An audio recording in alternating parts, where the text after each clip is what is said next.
नगरचं नामकरण करण्याविषयी पूर्वीपासून मागणी होती, पण आता निवडणुका आहेत. आजच्या मंत्रिमंडळात ते निर्णय बघितले तर हे निवडणुकांच्यामुळं तातडीने घेतलेले निर्णय आहेत.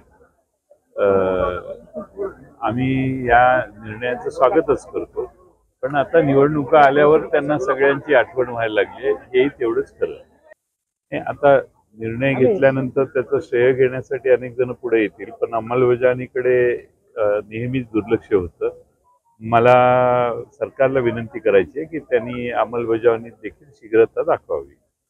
लवकर होईल. आम्ही 15-16ला परत अंतिम बसणार आहोत.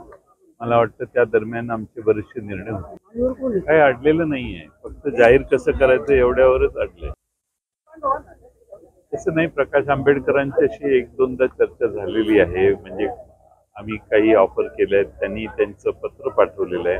त्याचा विचार आमच्या बैठकीत होऊन त्यांना आवश्यक त्या बाबतीत त्यांचा संपर्क साधला जाईल. नाशिक जिल्ह्यामध्ये पूर्ण शरद पवार साहेब आणि उद्धवजी यांचं वारं आहे.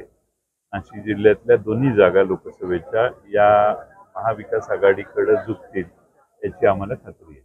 आम्हाला नारा देण्याची आवश्यकता नाही, कारण आमचं बेसिक महाविकास आघाडीची जी एकसंघपणा आहे त्यात महाराष्ट्राचं चित्र हळूहळू स्पष्ट व्हायला लागले आणि 48 पैकी अनेक जागा या आश्चर्याने तुम्हाला लक्षात येईल. साधन संपत्ती आमच्याकडे कमी असताना देखील जनतेचा कौल याच्यामुळं महाविकास आघाडीचे अनेक उमेदवार निवडून येतील.